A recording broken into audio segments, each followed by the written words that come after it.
Kia Forte mods. Thanks again for joining another one of the videos.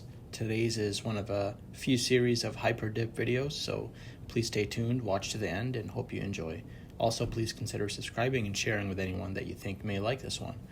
So, we do begin by having to mask off all around the actual emblem that we're going to be HyperDipping. In this one, we're going to be using the Shadow Black HyperDip, which is more of a sheen instead of like a glossy piano black. And the good news about this product, which I'll leave a link to in the description, is that you don't really have to worry about overspray, and anything that does get on the paint in terms of overspray comes right off with microfiber towels. So it's actually a really easy product to apply. So as you can see here, I'm just taping up all around the two emblems, or I guess the Forte and EX badges, and sort of in preparation for what you see here. It's the pre-dip spray. It just cleans all around the actual area that's going to be dipped and helps the dip actually stick. So you don't want to be spraying it directly onto the surface. You want to be putting it right on a microfiber towel and then applying it that way, just so that you don't get any of it in behind the actual lettering, which will make it really hard for the dip to stick, as well as makes it really hard for you to clean if you do notice it's behind there. So give the lettering a really good wipe down, and then there's a spudger tool that's actually included in the kit. You could use really any flat surface, just so you can get the sides of the lettering too, because that's an often forgotten about portion, but a really important, to make the dip stand out. So here's the HyperDip can. We're going to be moving forward to the first coat, which is actually just a light, very light coat. You're going to be doing 2 of these light coats in a row with about a 5 to 10 minute window of waiting in between. So now we're on to the second coat. And of course, in between each one of these coats, I am waiting about 5 to 10 minutes. Now we're moving on to the third coat, which is a heavier wet coat. And of course, you don't have to put too much of it. It'll wet itself fine. You don't want any dripping, because HyperDip is a little bit lighter of a substance than I guess Plasti Dip is. So this is the fourth coat here, and of course make sure you spray off the lettering and right onto it.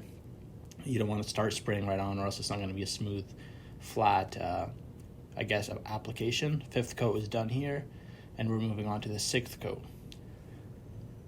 And as you see with each one of these coats, I do approach from a different angle, just so you can get all around the actual lettering.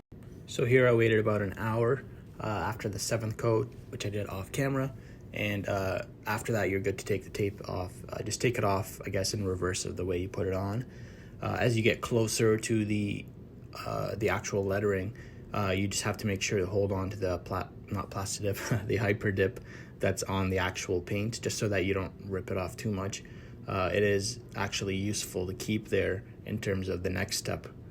So you can see here I'm just placing my finger just so that I don't rip it too close to the actual lettering, which will help out tremendously in the next step of actually removing it.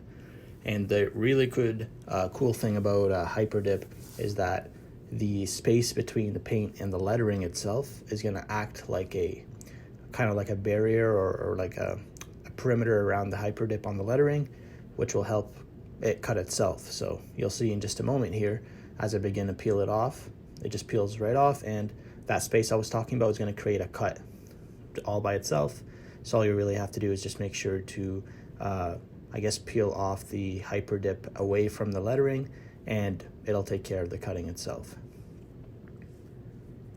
Now the insides of the letters, they can be a little bit tricky, so that's where that spudger tool is going to come in handy in just a moment, just sort of to pick up the HyperDip a little bit off the paint, or at least enough for you to get your fingertip on it and pull it off. So as you can see here, it's extremely easy to do. I'm super pleased with how the product looks and how it reacts, and I think honestly this is probably one of the easier ones we've ever done on the channel. So please do give this a try if you'd like. Visit Fonzie at dipyourcar.com. He's got a YouTube channel and super informative stuff. I'll leave his link to his channel in the description, of course. Give him a shout out. He's awesome, and anything you need to know about dipping cars, he's your guy. So here's the spudger tool. It comes with the kit. I guess it's an iFixit spudger tool, which is, I guess, made for tech, but it'll work in this scenario as well. So I'm just sort of trying to pick up the HyperDip enough for me to get my finger on it. And once I do, it just comes off super easy. But you just got to make sure that you don't actually hit the lettering with the sharp end of the spudger. So again, inside the R and the Forte here, just enough for me to get my finger on it or take it off completely, and it looks great, of course. The O gave me some difficulty. Left that part off camera, but here we go, taking it off, and it looks great. I did the same thing for the EX part of the emblems. I just did that off camera because it's a lot of the same thing.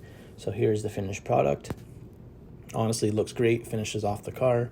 I think the black on the gray paint is awesome, and as you can see a little bit in the video there, the emblem, I had taken off the old duplicate color off of it, so that's for another video, just a sneak peek there.